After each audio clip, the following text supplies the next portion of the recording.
Hi guys, this is Lily again, and today we are going to talk about equipment and tools you use in your work. So these are going to be pretty general words. Maybe you will know most of them, but maybe you don't know how to pronounce them correctly, or you think you know how to pronounce them correctly. Or maybe you will learn some slight differences between those words. So anyway, it's gonna be useful, believe me. And let's start. First word is really easy, and this is keyboard. We all use it when we work with the computer, and these are called keys, right? Press the F2 key on your computer keyboard. So that's what you say, press the key. The next word is monitor. And well, I prefer working with two monitors. That's true, actually. What about you? How do you like working? Tell us in comments. The next word is screen. The screen resolution on my laptop is 1366 by 768.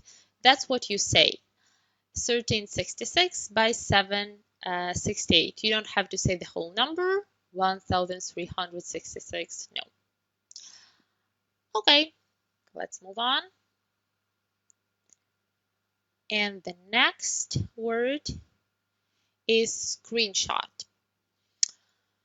Screenshot is like a photo of your screen. I'm sure you know it. Well, here is an example of a screenshot of a vocabulary page. Okay, so here is a sentence. Here is the sentence. Please send the screenshot of the device manager window. Sometimes you ask clients to send screenshots to you if you work with clients, right? Or you can send a screenshot to your colleague. So that's a word you can use pretty often. Okay, and here there are two types of computers. There is desktop computer and laptop computer, or just laptop. Yes, that's what we usually say, laptop. Desktop processors are more powerful than laptop processors. Okay, now, well, I prefer working with desktop computer, for example, but I'm recording this video with laptop. So, tell me, what do you like working with? What do you prefer? Maybe you use a workstation. That's another word you have to know. A workstation is just a really, really powerful PC, right? Workstation PCs have multiple processor cores. So tell us what you use in comments. And the next is tablet. Well, I don't know. I never used it. Don't I don't think it has a point, I think. But some people do. And here is a sentence for us. Today you can find a lot of tablets with a long battery life. So if some device can work without charging for a long time, you can say it has a long battery life. A nice phrase to use. The next word is speakers. The volume on my speakers won't turn up. Really easy, nothing more to add. And here is printer. Printer is the device, but the verb is to print out. My printer broke down, so I printed out these documents at work. The next slide shows like different parts of a computer. Let's check how to say them correctly. The first is motherboard. And then we have RAM, and RAM stands for Random Access Memory, I'm sure you know. Now, what do you have to remember about RAM in terms of language?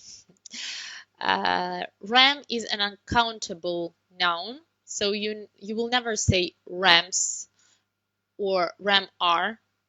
It's always singular. You cannot count it. RAM is. That's what you always will say, right? RAM is. Then we have microprocessor.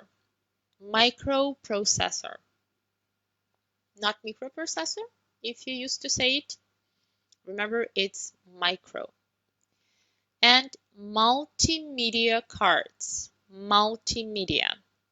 Again, not multimedia. The next, here we'll talk about some storage devices. And the first storage device here is hard drive. Then there is external drive. And then there is this thing. And there are so many names for it. But I recommend to use those: flash drive and USB drive. You can use either flash drive or USB drive. They're like most international, and there is a bigger chance people will understand you. But actually in different countries and different regions, there are many names for it. Some people call it memory stick, some people call it even pen drive, but that doesn't sound right for me. Flash drive, USB drive should be your option here. Okay, now here are the objects we use to give instructions to computer, right? There is wired mouse, then there is wireless mouse, and the difference is obvious. There is a wire, there is no wire, and there is touchpad.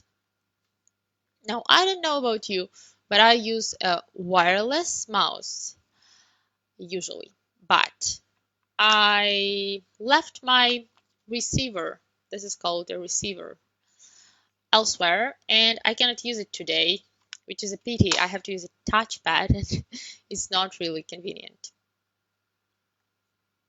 The next one, types of internet connection. So we have Wi-Fi, not Wi-Fi, Wi-Fi, wireless connection, and wired connection, or Ethernet. That's how you pronounce this word. If you had doubts, Ethernet. Also, a company that provides internet service to you, provides internet connection to you, is called ISP, Internet Service Provider. It's easier to hack into a Wi-Fi network than get to Ethernet cable. Okay, we are getting to the end actually, and here we have the words desktop. So yeah, on your screen, on screen of your computer, you can see a desktop, right? So that's where that's just a place in a computer, right? You can put some files or documents there, or maybe folders. These are folders, and different files. Well, there are different types of files, as you know. And when we are talking about type of a file, we're talking about file extension. That's the word to use, file extension. So this is doc file extension, but there can be many others, right? And the sentence here is, there are too many folders on my desktop. I have to clean it. I have to delete some or to put them in different places. All right. And the next word here is Excel spreadsheet. I don't know how many of you have to work with it. You can write it in comments again, but that's how it is called, Excel spreadsheet. And here you can find columns, so they go like this. These are called columns. And there are rows. Rows go like these. Okay, our team leader shared an Excel spreadsheet with all the tasks for an upcoming month. The last word here is a spell checker. If you are a non-native speaker of English, you probably find it very useful, because a spell checker is a program that checks like your documents, what you type, for mistakes, right? And if you ever wondered how to call it, so this is a spell checker. My spell checker doesn't work, so I had to look for mistakes by myself. That's really, really difficult, usually. Hard to see them. Alright, guys, so we are finished here. Yeah, if you have some things you would like to share on this topic and use the vocabulary we learned, you are most welcome. Please write in comments. Like I said, what type of equipment do you use? What do you prefer? And also remember there is a worksheet. Please do it and check your answers with the answer sheet. But if there are any questions, any problems you faced, write about them in comments. Thank you and good luck. See you in the next lesson.